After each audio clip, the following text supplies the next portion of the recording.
lumipat. Nandito yung ahas guys, nandito. Lumipat pala dito.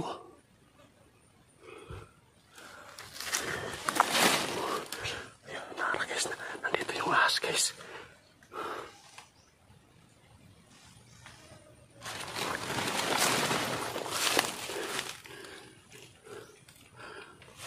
Nara guys, nara yun. Tingnan ninyo po.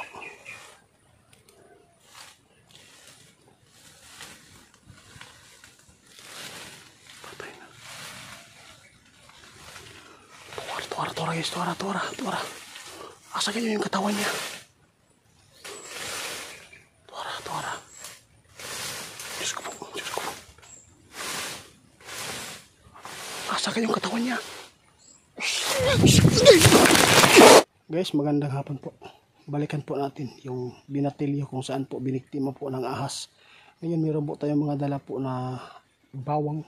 Ito po talaga yung sinabi ni kaibigang Linyo na panguntra po dito. At saka gusto ko sana na makita yung ahas dito para maipakita ko sa inyo kung gaano po ba siya kalaki. Kung ano po talaga yung katawan po niya na tao. At saka yung ulo po niya, tao din. Yung paputa pong buntot ay yun po ang ahas. Yung nag-comment po sa atin kung totoo po ba yung ahas sa may Robinson. Sa totoo lang guys, totoo po yan. Kakambal po yan sila. Kaya ngayon, yung mga ahas po dito na nasa gupa mo natin, ito yung pinaglihi po ng kanilang mga magulang noon na tuluyan na pong naging ahas dahil po yung kakambal po niya na tao ay wala na. Matagal na po itong nakatira po dito guys. Kaya ngayon sana po wala po tayong mga problema po dito na hindi po tayo mapapahamak po. Kaya samahan niyo po ako guys. Gusto ko sana na matulungan po yung 14 anyos kung saan po nila dinala. Kaya meron po tayong mga bawang po dito. Sana po mahuli na po natin yung ahas na yan. Dito na tayo sa area guys. Magbulong-bulong na lang po ako dito para hindi sila makalata sa atin. Sana hindi po nila maamoy yung bawang natin dito.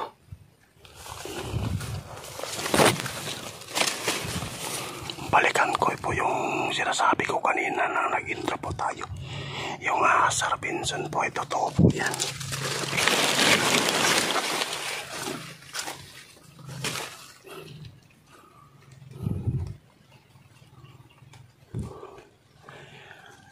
Noon, dito nagpapakita yung ahas. Mas maganda siguro mag-ingay tayo dito para lumabas sila.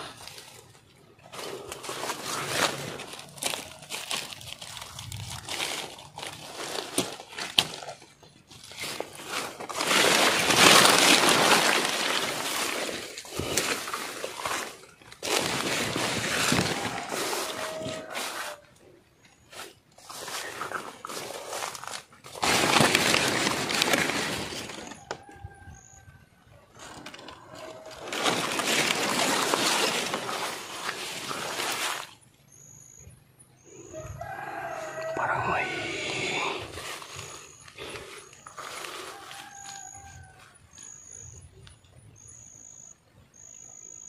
gumagalaw na dito.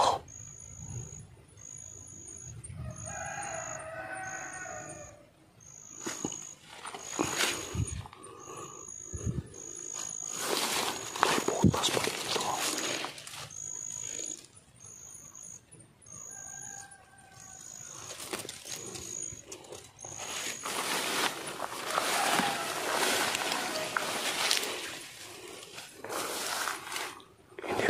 Magkumpiyansa, magkampante dito sa inaapakan natin. Baka po biglang sumulpot yung ulo ng taong ahas.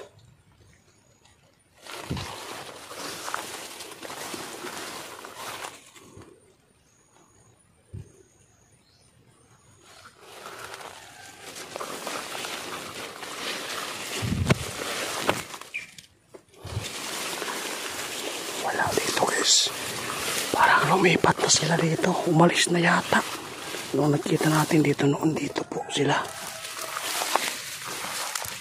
At dito po tumakbo. Teka, marinig tayo nito. Today guys, wala na.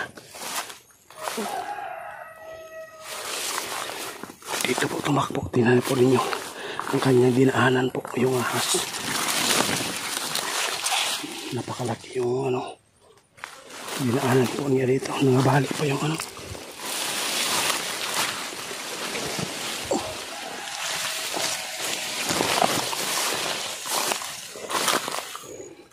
Hanggang dito yung pag sugod natin dito sa ahas guys.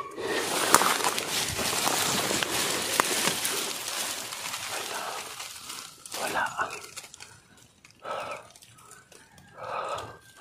Lumipat na sila. Wala na dito guys. Paano na natin kaya? Buhay pa kaya yung binatilyo na dinala po nila doon, pinaglalaruan ng mga kasamaan niya ng mga ahas.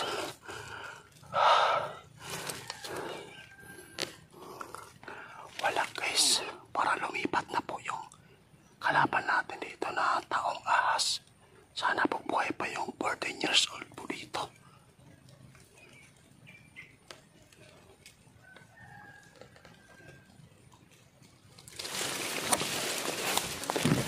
Patuloy tayo dun sa unahan.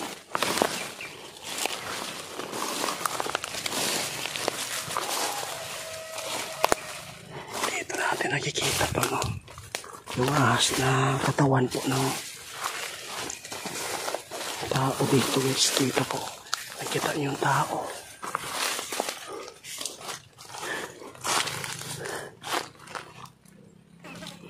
Wala na talaga dito.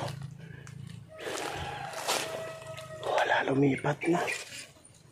Hindi natin matutulungan pa muli yung biktima nila. Yung magulang po ng biktima guys, wala na po. Nagpakamatay po, na-depress.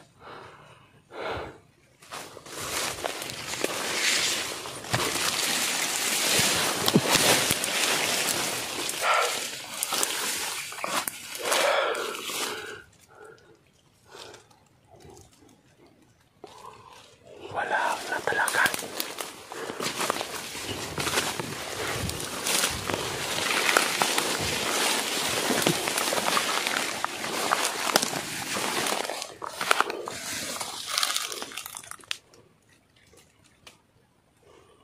Wala nang ahas dito guys. Lumipat na. Wala tayo mapapala dito. Hindi natin matulungan yung magulang.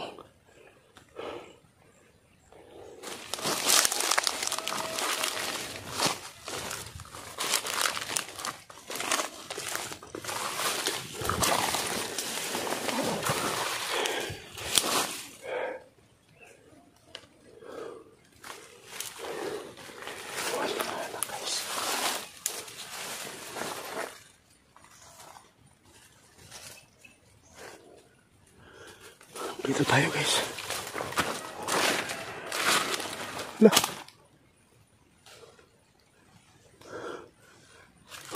Nandito yung ahas guys. Tingnan yung buntot guys. Tingnan yung buntot. Nandito yung ahas guys. Nandito. Lumipat pala dito.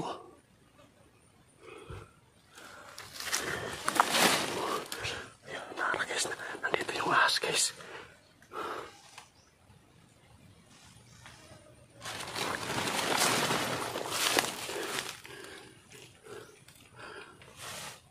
Narayo. Tingnan ninyo po.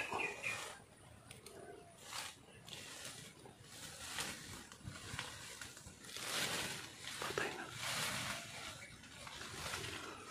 Tuwara guys. Tuwara. Asakin nyo yung katawan niya. Tuwara. Diyos ko po.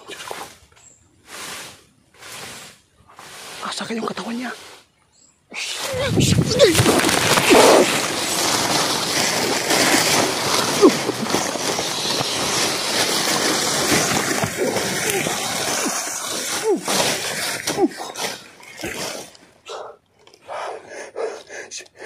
Dito pala yung katawan niya sa likod po guys.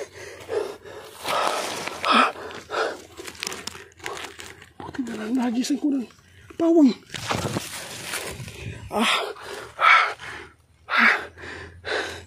Biglang nawala siya dito guys. Buti na lang po meron tayong dalang bawang po dito. Muntik na ako dito na papapahamak.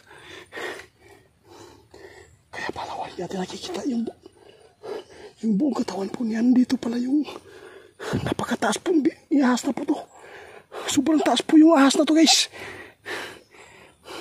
Buntot lang pala yung nakita natin doon. Diyos ko. Doon ko titingnan.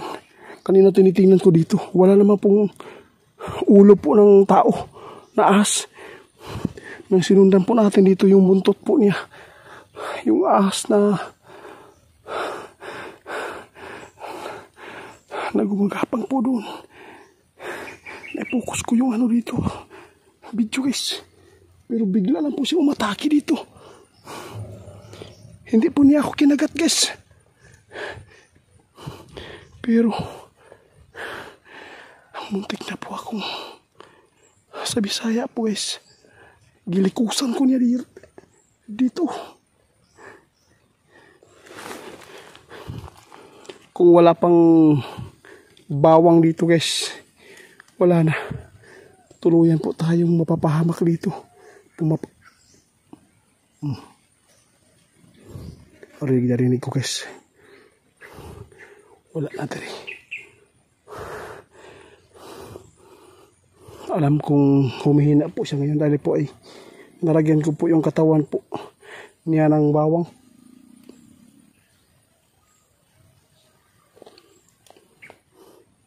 Dito po siya kanina guys.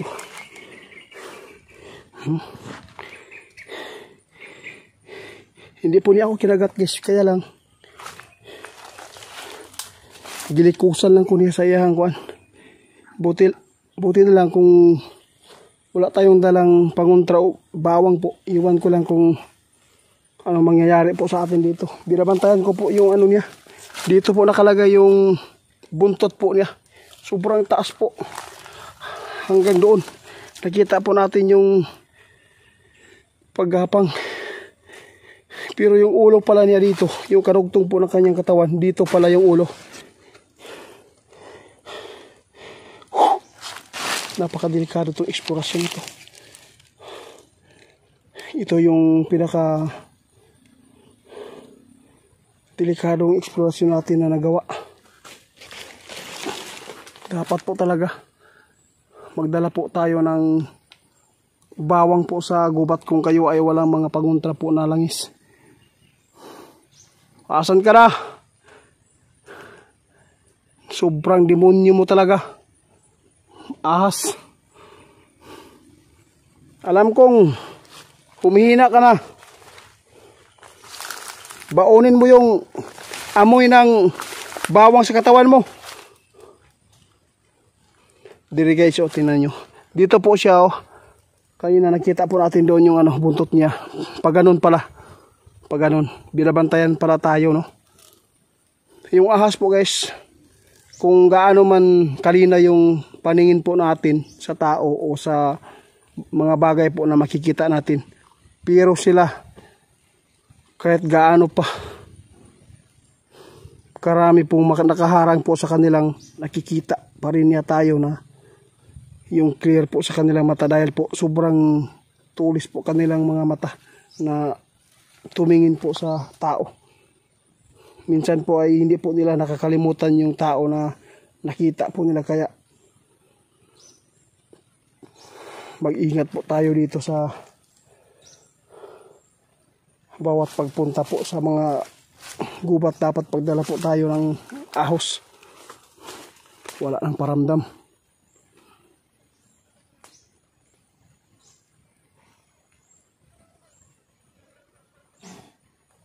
Oh, ikaw ba yan? Humihina ka na? Balikan mo ako dito. Nanghuyop pa. May lakas ka pa. Hanapin natin sa baba guys. Habulin natin. Dagdagan natin yung ahos be. Bawang natin dito. Dito po siya tumakbo siya. Dito siya. Bumalik.